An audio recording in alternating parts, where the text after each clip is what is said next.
Picture this, a dusty cowboy covered in dirt, sleeping under the stars with nothing but his horse and a worn saddle. He's making $30 a month, risking his life daily. Fast forward 10 years, and that same man is sitting in a mansion, smoking Cuban cigars, with more money than most bankers in New York City. This wasn't fiction. This actually happened over and over again in the Wild West. And today, I'm going to show you exactly how these broke cowboys became millionaires, using strategies so clever that some of them would make modern entrepreneurs jealous. But here's the twist that nobody talks about. Most cowboys died poor. Only a specific type of cowboy figured out the secret. And by the end of this video, you'll know exactly what separated the legends who died rich from the thousands who died with nothing. Stay with me, because the third strategy on this list is so crazy. One cowboy used it to build an empire worth over $100 million in today's money. And it started with stealing, but not in the way you think. The harsh reality. Let's start with the truth that Hollywood won't tell you. Being a cowboy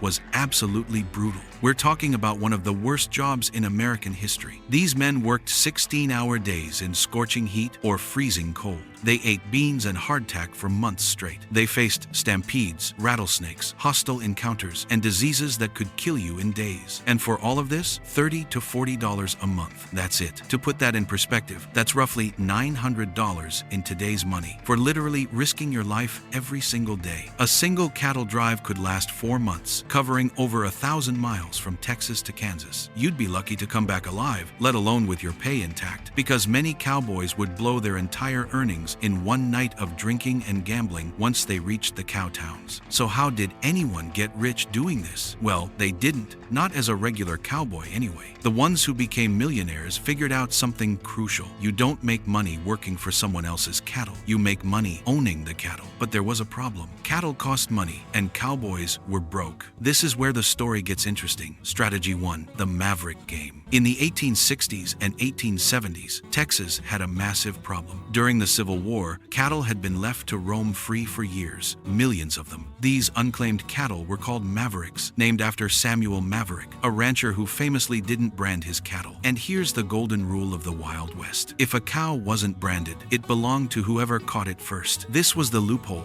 that created the first generation of cowboy millionaires. Smart cowboys would work regular jobs during the day, then spend their free time hunting mavericks. They'd rope them, brand them, and suddenly they owned cattle. Do this enough times, and a broke cowboy could build his own herd without spending a single dollar. Charles Goodnight is the perfect example. He started as a dirt-poor cowboy, but he was smart. He spent years catching mavericks while working cattle drives. By his mid-20s, he owned his own herd. But Goodnight didn't stop there. He realized something else. The real money wasn't in catching cattle. It was in moving them to where they were worth the most. In Texas, a longhorn steer was worth $4, but in northern cities like Chicago or New York, that same steer was worth $40, 10 times more. Goodnight saw the opportunity and co-founded the Goodnight Loving Trail, one of the most famous cattle trails in history. He drove thousands of cattle north, making massive profits on every drive. By the time he was 40, Charles Goodnight was a millionaire, owning over 100,000 acres of ranch land. He died with an estate worth millions. But the Maverick strategy had a dark side. As more cowboys caught on, the definition of maverick got flexible. Some cowboys started claiming that any unattended calf was fair game, even if its mother was clearly branded. This led to the second strategy, and it's where things got legally questionable. Strategy 2. Aggressive expansion. Once cowboys had their own small herds, they faced a new problem: land. You needed vast amounts of land to raise cattle profitably. But here's the thing. Most of the West was technically public land. It belonged to the government. So how did cowboys claim it? Through a combination of legitimate homesteading and what historians politely call creative interpretation of property laws. The Homestead Act of 1862 allowed any American to claim 160 acres of public land for free as long as they improved it and lived on it for 5 years. Smart ranchers would have their cowboys file homestead claims on strategic pieces of land, especially near water sources. In the arid West, whoever controlled the water controlled everything. Cattle need water, and if you owned the only stream or spring spring for miles, you effectively controlled thousands of acres of surrounding land, even if you didn't technically own it. This is exactly what John Chisholm did. Chisholm started as a regular cowboy in Texas, but quickly understood the game. He began filing claims on every water source he could find in New Mexico territory. At his peak, Chisholm's ranch stretched over 100 miles along the Pecos River. He didn't own most of that land legally, but he controlled it through water rights and sheer force of presence. Chisholm ran over 100,000 head of cattle, making him one of the wealthiest men in the West. His brand, the long rail, became so famous that people said you could walk from Texas to Kansas stepping only on Chisholm-branded cattle. When he died in 1884, his estate was worth over $500,000, equivalent to roughly $15 million today. But controlling that much land and cattle created a new problem: rustlers. Cattle theft was rampant, and the law was often hundreds of miles away. This led some ranchers to take justice into their own hands, hiring gunmen and enforcers. Chisholm himself was involved in the Lincoln County War, one of the bloodiest range wars in Western history. This is where the romantic image of the cowboy starts to crack. These weren't just men riding horses. They were building business empires, and some were willing to kill to protect them. Strategy 3. Vertical integration. Here's where we get to the most sophisticated strategy, and the one that created the biggest fortunes. The smartest cowboys realized that there were multiple ways to make money in the cattle industry. You could raise cattle, sure, but you could also own the railroads that shipped them. You could own the stockyards where they were sold. You could own the slaughterhouses that processed them. You could even own the leather factories and meat packing plants. This is called vertical integration, and one man mastered it better than anyone: Richard King. King's story is absolutely wild. He wasn't even a cowboy originally. He was a steamboat captain. But in 1853, he bought a Spanish land grant in South Texas, 75,000 acres for $300. That's roughly 4 cents per acre. This became the foundation of the King Ranch, which would eventually become the largest ranch in the United States. But King didn't just raise cattle. He was a genius businessman. He hired entire Mexican villages to work his ranch, creating a loyal workforce. He bred a new type of cattle specifically designed for South Texas conditions. He bought his own steamships to transport cattle. He established his own beef contracts with the United States Army during the Civil War. He vertically integrated every aspect of his operation. When Richard King died in 1885, his ranch covered over 600,000 acres. Today, the King Ranch is still operational and covers over 825,000 acres, larger than the state of Rhode Island. The King family fortune has been estimated at over $11 billion,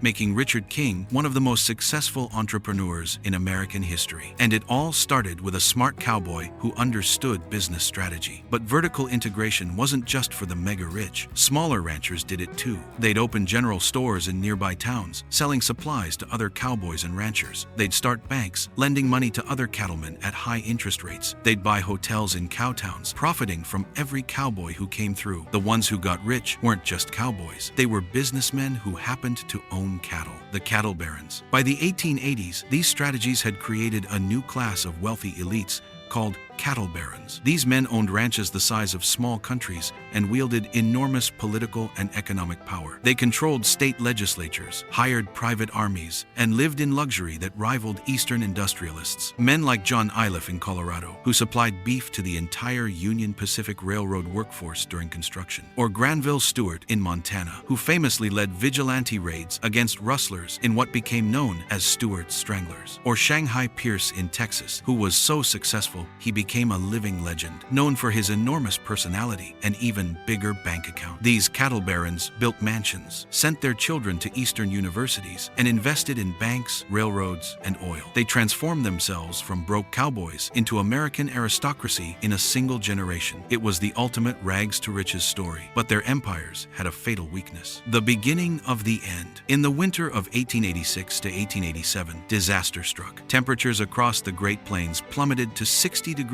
below zero. Snow piled 10 feet high. The cattle, left to forage on open range as usual, couldn't reach the grass beneath the snow. They began to die by the hundreds of thousands. Cowboys found cattle frozen solid, standing up as if they were still alive. Some ranchers lost 90% of their herds overnight. The disaster lasted for months, and when spring finally came, the rivers were clogged with dead cattle. The economic devastation was total. Ranchers who had been millionaires on paper were suddenly bankrupt. The era of the open-range cattle baron was effectively over. The survivors learned a brutal lesson: you couldn't rely on free grazing and endless land anymore. The future belonged to ranchers who fenced their land, grew hay for winter feeding, and managed their operations more scientifically. The Wild West cowboy millionaire was being replaced by the modern rancher businessman, but some adapted. The King Ranch survived. So did others who had diversified their investments and hadn't over-leveraged themselves during the boom years. These were the dynasties that lasted, and many of them still exist today. The dark side nobody talks about. Now,